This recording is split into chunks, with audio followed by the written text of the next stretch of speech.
নমস্কার। রানী ভবানীর আজকের পর্বের রিভিউ নিয়ে বাংলা সিরিয়াল সমাচার তোমাদের সামনে এসে গেছে। আজকের পর্বের রিভিউতে দেখা যাচ্ছে যে ভবানীর মেয়েকে তো কিছুতেই ঘরে তুলবে না বলতে বিয়েই দেবে না ছেলের মা। তাই বলছে এক্ষুনি যাওয়ার ব্যবস্থা করুন, আমরা এখানে আর 1 মিনিটও থামবো না। তখন ভবানী বলছে যে না না দোহাই, এরকমটা করবেন না। আমার মেয়ের কোনো দাগ নেই, আমার মেয়ের কোনো মানে কিছু নেই, কালিমা নেই, কোনো কিচ্ছু নেই, আমার মেয়ে পবিত্র অপবিত্র নয়, দয়া করে এরকমটা করবেন না। কিন্তু ছেলের বাড়ির লোক কিছুতেই রাজি নয়। ছেলের মা বলছে আমি কোনো সাধারণ ঘরের মেয়ের সাথে আমার ছেলের বিয়ে দেবো, কিন্তু এই মেয়েকে আমি কিছুতেই আমার ঘরে তুলবো না, কিছুতেই আমার ছেলের জীবন নষ্ট হতে দেবো না। কিছুতেই শুনছে না। ওদিকে ছেলে তো ওপরে তার বন্ধু বান্ধবের সাথে আছে, তার একজন বন্ধু আর কি গিয়ে খবর দেয় যে এরকম ব্যাপার, নিচে তো প্রায় বিয়েটা ভেঙে যাওয়ার জায়গাতে এসে পৌঁছেছে, কি করবি এবার তুই? তখন সেটা শুনে কিন্তু তারার যে হবু বর সে কিন্তু অবাক হয়ে যায়, ভাবছে তীরে এসে তরি ডুববে, এই রাজপাট এই সব কিছুর মালিকানা সে নিতে চায়, এই সব কিছু সে নিজের দখলে আনতে চায়, আর এখন তার সব কিছু চলে যাবে হাতের মুঠো থেকে। না না, অনেক কষ্টে সে রানী ভবানীর চোখে সুপাত্র হওয়ার চেষ্টা করেছে, একজন ভালো ছেলে হওয়ার চেষ্টা করেছে, আর এতদিনে তো সে সফল হয়েছে। তাই এখন কিছুতেই হাতের মুঠো থেকে এই সম্পত্তি সে যেতে দেবে না। তখন সঙ্গে সঙ্গে ছুটে যায় সেইখানে যেখানে এত সব বিবাদ লেগেছে। তো এবার ভবানী বলছে আমার মেয়ে সত্যি পবিত্র অপবিত্র নয়। তো ব্রাহ্মণেরা বলছে না, ওকে তো প্রায়শ্চিত্ত করতে হবে, না না হলে এই বিয়ে কিছুতেই হবে না। তখন রঘুরাজা বলছে তুমি প্রমাণ দাও মা ভবানী, তুমি প্রমাণ দাও যে তোমার মেয়ে নির্দোষ। তখন বলছে বৃহৎ কাষ্টে দোষ লাগে না, আমার মেয়ে তো কাঠের পালকিতে এসেছে, তাহলে কিসের দোষ? কোনো দোষ ওকে ছুতেও পারবে না, আর এটা তো ব্রাহ্মণদেরই যুক্তি, কি তাই না বলুন তো? তখন ব্রাহ্মণরা মাথা নিচু করে দাঁড়িয়ে আছে। সত্যরা বলছে কি বৌঠানের যুক্তি কাটতে পারছেন না তাই তো? রঘুরাজা তখন বলছে তাহলে ব্যাস, আবার কি, বিয়ের ব্যবস্থা করা হোক। ছেলের বাবাকে বলছে যে আপনি নিজেকে সামলান আর আপনার স্ত্রীকেও সামলান, আর বিয়ের ব্যবস্থা করা হোক। তখন তো ছেলের মা বলছে যে না, কিছুতেই আমি বিয়ে দেবো না, এটা আমার ছেলেকে আবার ফাঁসানোর চেষ্টা করা হচ্ছে। তখন রঘুরাজা কিন্তু একটা ধমক দেয় যে নিজের কথাকে সংযত করা হোক। তখন তার ছেলে এসে বলছে যে আমি এই বিয়েটা করতে চাই, আমি এই বিয়ে না করে কোথাও যাব না, একবার যখন বলেছি বিয়ে করব তখন আমি অবশ্যই করব। এটা শুনে তো ওর মা একেবারে কাঁদতে শুরু করে দেয়, কি তুই আমার ছেলে হয়ে সবার সামনে তুই আমার কথা অমান্য করছিস, তুই আমাকে মানছিস না, তুই আমাকে অপমান করছিস, আমার ছেলে আমার নেই গো, আমার ছেলে আর আমার রইলো না, এই বলে হাউমাউ করে কাঁদতে কাঁদতে হঠাৎ করে অজ্ঞান হয়ে যায়। ভবানী তখন তার হবু জামাইকে ধন্যবাদ জানাচ্ছে আর বলছে তুমি কোনো চিন্তা করো না বাছা, তোমার মাকে সুস্থ করে তোলার দায়িত্ব আমার, তোমার মায়ের কিচ্ছু হবে না। তখন তো ছেলের মাকে ধরে ধরে নিয়ে এক জায়গায় বসানো হয়। এদিকে তারা তো খুব কাঁদছিল, মরে যাওয়ার সিদ্ধান্তও নিয়েছিল, কিন্তু হঠাৎ করে তার হবু বরে এরকম সিদ্ধান্ত দেখে সে খুশি হয়। বাড়ির বড়রা দেখে যে ছেলে তার হবু স্ত্রীর সাথ দিয়েছে, এই সময় তার পাশে দাঁড়িয়েছে, না ছেলে খুব ভালো। এরপর সত্য বলছে ছেলেকে যে রাজরানী স্বয়ং তোমায় পছন্দ করেছেন, জানি তুমি সাধারণ নও, কিছু গুণাগুণ তো তোমার অবশ্যই থাকবে। আর ছেলে তো এদিকে সম্পত্তি নেওয়ার লোভে এই তারাকে বিয়ে করতে রাজি হয়, আর ওদিকে ওর ফুর্তির জন্য আর ওর মন গলানোর জন্য মাধবীলতা বলে একজন আছে, তাকে রেখে দেবে সে। সত্যর বউ বলছে স্বামীর মন তো পেয়েই বসে আছিস রে, আর চিন্তা কিসের? তখন তারা বলছে আমার মহাদেব আমায় রক্ষা করেছে গো খুড়িমা, তিনি আমার মায়ের মান মর্যাদা ভেস্তে দিতে দেননি আর কি।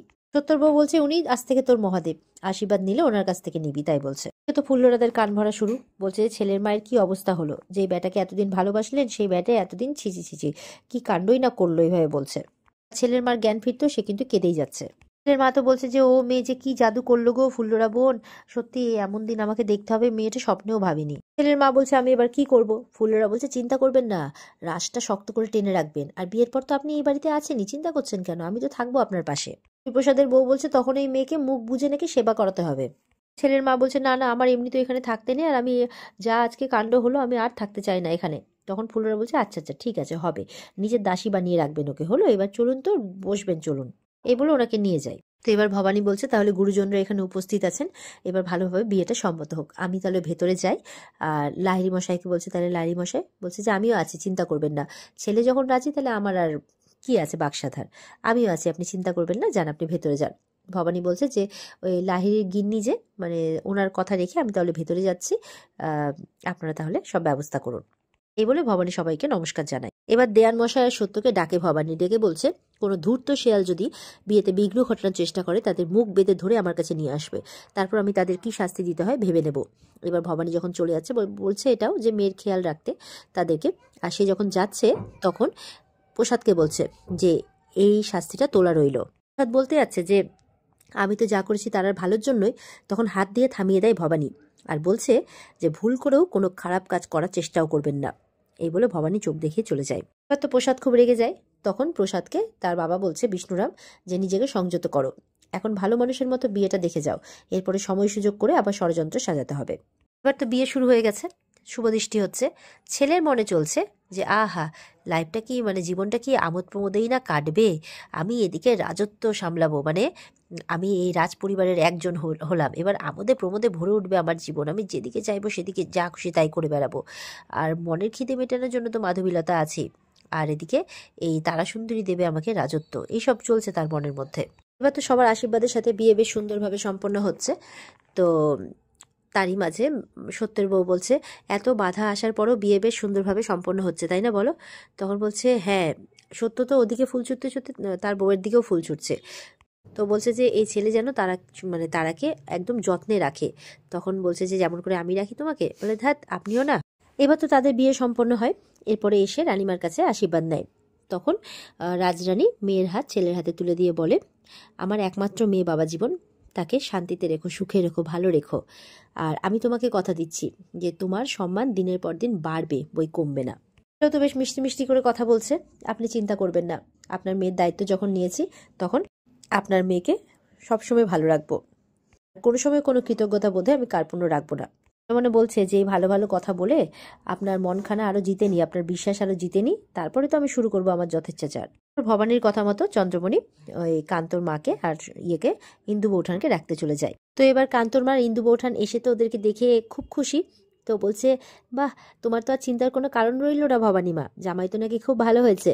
তো ইয়ে বলছে, সত্যের বউ বলছে আপনারা তো বিয়েতে থাকতে পারলেন না, রাজরানীও থাকতে পারেনি, এবার আপনারা মন ভরে মেয়ে জামাইকে দেখে নিন।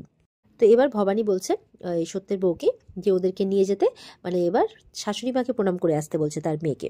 আর ওদিকে ছেলের মা বলছে মনে পড়েছে তাহলে যে আমি ছেলের মা। প্রসাদের বোন বলছে সবার আগে তো আপনাকে প্রণাম করা উচিত ছিল, কিন্তু কি করবে, ওর মা তো রাজরানী, তাই সব নিয়ম কানুন পাল্টে যাচ্ছে। ছেলের মা বলছে ছেলে কি আর আমার আছে নাকি, ও আর আমার নেই। ফুল্লরারা বলছে এখন মেয়েকে নিজের হাতের মুঠোয় নিয়ে আসুন তো দেখি। যখন মেয়ে আশীর্বাদ নিতে এসছে তখন মেয়েকে বলছে যে আমাদের বাড়িতে কিন্তু রাজরানীর মতো বউদের পায়ের উপর পা তুলে বসে থাকা চলে না, তাই স্বামীর সেবা যত্ন করা, তার খেয়াল রাখা, তার কথা শোনা, তাকে সংসারে বেঁধে রাখা, এইসব বউ মানুষের কাজ। আর তা যদি করতে না পারো তাহলে কিন্তু আমি আমার ছেলের আরেকটা বিয়ে দিয়ে দেবো, তখন কোনো সতীনের সাথে ঘর। ভবানীর মেয়ে কিন্তু তার শাশুড়ি বলা কথাগুলোই ভাবতে থাকে মনে মনে। আর এখানেই কিন্তু আজকের পর্ব শেষ হয়ে যায়। এই ছিল আজকের পর্বের রিভিউ। ভালো লেগে থাকলে পর্বকে লাইক কমেন্ট করে জানাতে ভুলবে না, আর আমাদের সাথে জুড়তে চ্যানেলকে সাবস্ক্রাইব করতে ভুলবে না। পর্বের বিস্তারিত দেখতে অবশ্যই স্টার জলসার পর্দায় চোখ রাখবে। টাটা।